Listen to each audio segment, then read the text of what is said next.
Hi, Dr. Andrews here, and I'm going to talk to you a little bit today about the United States and our family leave program.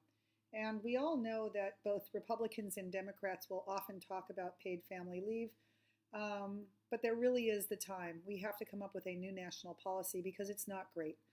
Currently, there's like this patchwork of public and private policies between employers and government entities and stuff, but they still don't meet the needs of mothers in the labor force. And the positive outcomes from paid family leave are emerging from programs that we see that are very successful in states like California. We're very lucky, New Jersey, and Rhode Island. But policy choices must be made to refine and implement a national program of paid family leave so that every state and every woman who gives birth, and again, even men, will have the level to do this. There is very much bipartisan support, I will say, for this, more so now than in the past. And polls actually suggest that Democrats, about 88%, and Republicans, about 71%, are in favor of requiring employers to offer paid leave to parents in new child care programs. And in fact, Trump talked about this when he was running, and George Bush twice vetoed the Family and Medical Leave Act, which provided up to 12 weeks of unpaid family leave before President Clinton signed it into law in 1993.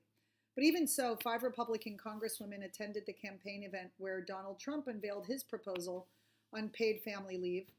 Ivanka Trump, who accompanied her father when he announced his maternity leave plan, highlighted the need for supporters for working parents.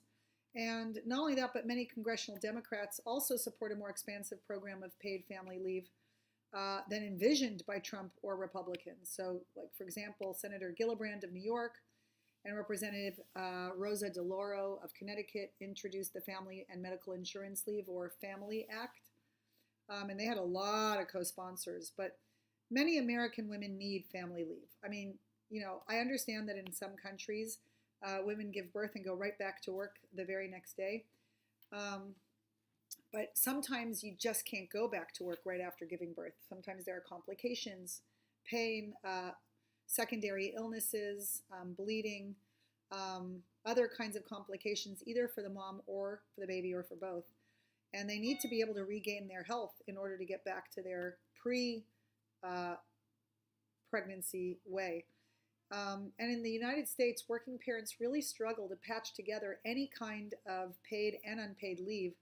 That varies. It depends on the type of work you do. It depends on the employer size, your work history, your state of residence, and other factors. I mean, that's crazy. In fact, in 2016, only 1 in 7 U.S. civilian workers, which is 14%, had access to paid family leave as an employee benefit. Although 68% had medical leave, like sick leave, and 38% had access to short-term disability benefits. I'll tell you, for example, when you work for a religious institution, that religious institution, like a synagogue, a mosque, a church, is not obligated to pay into the disability insurance program of your state. And so working mothers with few or no options for paid leave may have to return to work immediately after childbirth, quit employment, or take unpaid leave. And unpaid leave can result in job loss because not all unpaid leave is job protected. And although the FMLA Act of 93, which again Clinton signed, requires employers to guarantee job protected unpaid leave up to 12 weeks after the birth or adoption of a child, an estimated 41% of employees in the United States are not covered by FMLA as late as 2012. They don't do these studies every year. 5% of first-time mothers who worked during their pregnancy were let go from their job during pregnancy or within 6 months of childbirth. Oh my God. 22% quit their job, 42% took unpaid leave, and 10% took disability leave, while 51% used paid maternity, sick vacation, or other paid leave and kind of piecemealed it all together to make it work for them. And the reason why this all adds up to more than 100% is because of that piecemeal stuff that they put together. I will also tell you that workers with less education and lower paid jobs tend to have the least access to paid leave, and those are often the ones who need it the most. I mean, let's face it, people who make millions of dollars a year can probably afford to take off unpaid maternity leave. but people who are making minimum wage can't afford to even miss a day. They're also more likely to be let go from their job, either during pregnancy or shortly after childbirth, because they're not protected. And it's just really, it's sad. So we do need to have some kind of changes where we actually do this.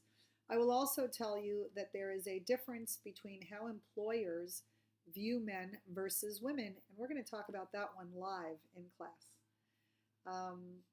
Anyways, I just wanted to share a little bit of this with you, and we'll talk about it. Okay, bye.